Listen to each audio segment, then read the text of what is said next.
Praise the Lord guys. आज मैं आपसे बात करना चाहती हूँ कि सम टाइम हमारी लाइफ में ऐसी परिस्थितियाँ होती हैं तो हमें लगता है कि अगर हमारे रिश्तेदार रिच हैं तो उन्हें चाहिए हमारी हेल्प करें, क्योंकि मैं गरीब हूँ।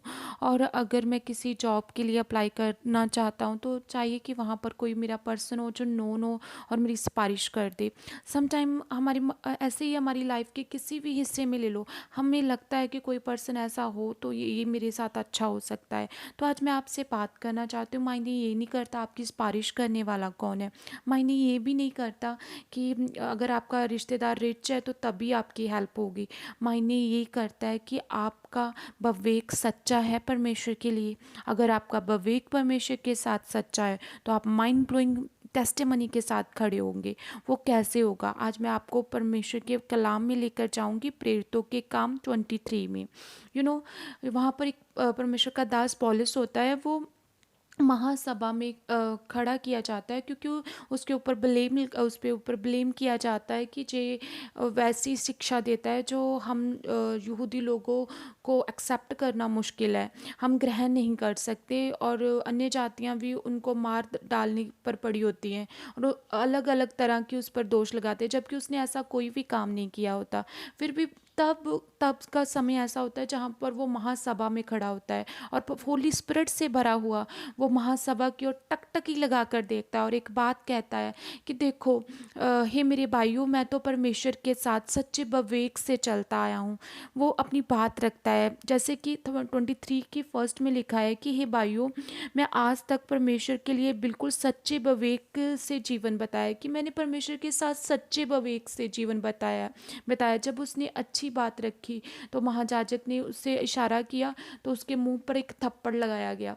पर उसने कहा कि हे चुने फिरी हुई, उसने महायाजक को कहा कि ये चुना फिरी हुई भीतर परमेश्वर तुझे भी मारेगा, क्योंकि तू तो यहाँ पर व्यवस्था के अनुसार न्याय करने को बैठा है। फिर क्या व्यवस्था के विरुद्ध मुझे मारने की आज्ञा तुझे कौन देता है? पर उसके पश्चात लोग उससे कहना शुरू कर देते हैं कि तू महायाजक को ऐसा बोलता है। फिर उसे याद आता है कि परमेश्वर की व्यवस्था में ये लिखा हुआ है कि जो तेरा प्रधान हो उससे बुरा मत कह, ठीक है। तो उसने कहा कि मैं, अच्छा, मुझे इस बात का पता नहीं था ना। तो उसने अपनी गलती को एक्सेप्ट किया, है ना। क्यों? क्योंकि वो सच्चे विवेक के साथ परमेश्वर के साथ चलता था। आज मैं बात करना चाहती हूँ, अगर आप चाहते हो प्रोस्पर होना, अगर आप चाहते हो ब्लेस होना, अगर आप चाहते हो अपनी ज़िंदगी में हर दिशा में बदलाव देखना, तो मायने ये करता है कि आप शुद्ध मन के साथ परमेश्वर के साथ हो। मायने ये करता है आप अच्छे विवेक के साथ परमेश्वर के साथ हो, सच्चे विवेक के साथ जीवन व्यतीत कर रहे हो जैसे पौलुस कर रहा था। आज मायने ये करता है क्या आपका प्रेम जो निष्कपट है परमेश्वर के लिए, क्या आप सिर्फ परमेश्वर के पास इसीलिए तो नहीं आते कि आशीषें मिल जाएं, हमें ये मिल जाए, बस वो रटी रटाई लिस्ट लेकर तो नहीं बैठते। अगर आप निष्कपट, कोई भी निष्कपट है आपका प्रेम परमेश्वर के लिए, तो जैसे पौलुस रिहा करवाया गया उस महासभा से, और जैसे तो वैसे ही परमेश्वर आपको भी आपकी गरीबी से रिहा करवा देंगे, वैसे ही परमेश्वर आपको भी आपकी बीमारी से रिहा करवा देंगे, वैसे ही परमेश्वर आपको लाचारी से, अशांति से, लोनलीनेस से रिहा करवा देंगे इन जीसस नेम, ठीक है। तो बाइबल बयान करती है कि जब वो ऐसी बातें कर रहा था, इसी 23 की 11th में लिखा हुआ है, परमेश्वर ने उससे प्रसन्न होकर कहा कि हे मेरे पुत्र पौलुस, दांत मान, क्योंकि जैसे तूने यरूशलेम में मेरी गवाही दी है वैसे ही तुझे रोम में भी गवाही देनी पड़ेगी, ठीक है। परमेश्वर ने उसे कहा कि तूने जो काम किया अच्छा किया है, वैसे ही तुझे गवाही अब रोम में भी देनी पड़ेगी, यू नो दैट। तब उसके अगेंस्ट एक षड्यंत्र रचा गया। 40 मनुष्यों ने फास्टिंग की उसके अगेंस्ट कि हम तब तक खाना नहीं चखेंगे जब तक हम इस पौलुस को मार ना डालें। आज आपको लगता है कि डीमन मुझे बीमारियां दे रहा है, शैतान ने मुझे बीमारी दी है, गरीबी दी है, मुझे इस लोनलीनेस में डाला है ताकि कि मेरा कुछ ना रहे। आप उस पर फोकस करना छोड़ दीजिए, आप फोकस कीजिए जैसे पौलुस ने फोकस किया, आपने सच्चे विवेक की ओर फोकस कीजिए कि आप निष्कपट प्रेम से परमेश्वर के साथ चल रहे हो, ठीक है। अगर आप ऐसा ही चल रहे हो तो जैसे पौलुस रिहा करवाया गया। पौलुस उस प्रियंतर से उन लोगों के बीच में से निकल गया। ऐसे ही आप अपनी प्रॉब्लम से में के बीच में से निकल जाओगे, ठीक है। तो बाइबल का कलाम बताता है, तो उन्होंने ऐसा किया था। पर फिर भी परमेश्वर का जन के सामने परमेश्वर का जन ने उस प्रधान याजक को ये कहा था कि अपने प्रधान को बुरा मत कहना। उस इसी तरह फिर जब उसे ये इस बात का नोटिस हुआ कि मुझे इस प्रियंतर के मेरे अगेंस्ट कोई प्रियंतर रचा जा रहा है, उसने महायाजक को कहा और महायाजक ने उसे रातों रात ही उस कैद से निकाल दिया। और वो आगे आगे किसी और वो फिलिक्स में वो भेज दिया गया। वो कैसा पॉसिबल हो पाया? क्योंकि पौलुस का एक रिलेशन था परमेश्वर के साथ।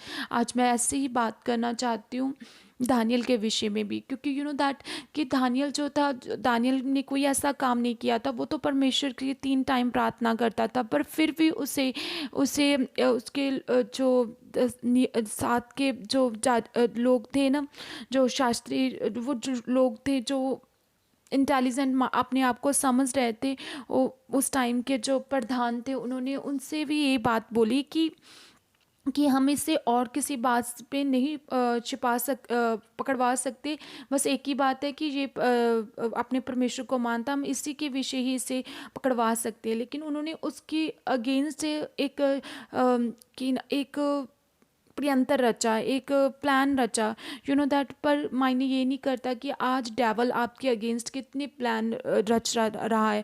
मायने ये करता है कि आप परमेश्वर के सामने निर्दोष हो। जैसे दानियल ने कहा कि परमेश्वर ने अपने दूतों को भेजकर, हे राजा तू जुगो जुग जी, देख परमेश्वर ने अपना दूत को भेजा और शेरों का मुंह बंद कर दिया। उसे शेरों के झुंड में कोठरी में डाल दिया गया था, लेकिन परमेश्वर ने दूत ने उनका मुंह बंद कर दिया। क्यों? क्योंकि वो परमेश्वर के सन्मुख निर्दोष चलने वाला था। वो अपने राजा के सन्मुख भी उसने कोई भूल नहीं की थी। इसी तरह आपके ऊपर जो भी परमेश्वर ने ठहराए हुए हैं, वो आपके सर बॉस हो सकते हैं, वो आपके माता पिता हो सकते हैं, आपका पति हो सकता है।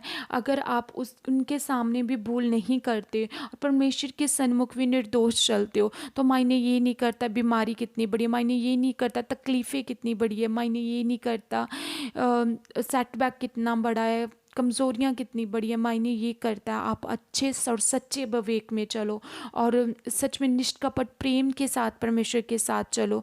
फिर परमेश्वर आपको कहता है कि देख, जो प्लान मैंने तेरे लिए रचे हुए हैं वो लाभ के हैं, वो हानि के नहीं है। मैं परमेश्वर कहता है कि जो मैंने प्लान तेरे लिए रचे हुए हैं वो होप के हैं। मेरे प्लान जो है तुझे प्रोस्पर करने के हैं। मेरे प्लान जो हैं वो तेरी वो उसमें तुझ पे कोई भी in the name of Jesus, right? Imara shekere bori rika barusi fori indanama shala wali kholi bali himoro shekere bori rasi ke fori rite ke fori रागावारी शो हिनामन सिल्ला वाली खोली वाली राशि के फोरी। वो तुझे हार्म करने के लिए नहीं है, वो होप के हैं, वो तेरे फ्यूचर के लिए हैं, वो तुझे बढ़ाने के लिए। फिर परमेश्वर आपसे बात करता है। और अगर आप चाहते हो कि रियली मैं इन बीमारियों से, इन सब लाचारियों से, लोनलीनेस से, हर बीमारी समस्या से, हर जो चीज़ जो आपको तंग करती है उससे बाहर निकलना चाहते हो, तो मैं आपको कहती हूँ आप परमेश्वर पर भरोसा रखिए, क्योंकि वो आपकी शक्ति को वापस कर देगा। जैसे पौलुस की शक्ति वापस की, चाहे वो घिरा हुआ था लोगों की, यहूदियों की प्लानिंग में, चाहे ऐसे ही अगर आप भी घिरे हुए हो, मायने ये नहीं करता, परमेश्वर आपकी शक्ति आपको वापस करेगा। आप बाज की तरह पंखों में उड़ोगे और दौड़ोगे, थकोगे नहीं, आप चलोगे और बेहोश भी नहीं होने पाओगे। आपको परमेश्वर ऐसा चलाएगा इन जीसस नेम। और मैं आज फिर से आपके लिए प्रार्थना करती हूँ, हे परमेश्वर, जैसे आपने अपनी दासी को ऐसा भरोसा दिया है खुदावन, जैसे जैसे मैंने तुझ पर भरोसा किया है खुदावन, वैसे वैसे ये भी तुझ पर भरोसा करने पाए इन जीसस नेम अबा। और मैं जानती हूँ आशा का परमेश्वर अपनी सारी शांति, अपनी सारी खुशियों से मुझे भर देता है, वैसे ही वो आशा का परमेश्वर इन्हें सारी शांति और खुशियों से भर दे यीशु मसीह के सामर्थी नाम में, ताकि जो पवित्र आत्मा की शक्ति है के द्वारा इनके भीतर जो उम्मीद है वो अति परवाह करे यीशु मसीह के सामर्थी नाम में पिता परमेश्वर मैं प्रार्थना करती हूँ, इसी वक्त पवित्र आत्मा की शक्ति मेरे हाथों से निकले, मेरे मुंह से निकले, और वो शक्ति इसी वक्त इन्हें टच करे और एक उम्मीद बनकर इनके भीतर अति परवाह हो। यीशु मसीह के बड़े और जलाली नाम में मांगती हूँ, आमीन। प्रेज द लॉर्ड गाइस, आज मैं आपसे बात करना चाहती हूँ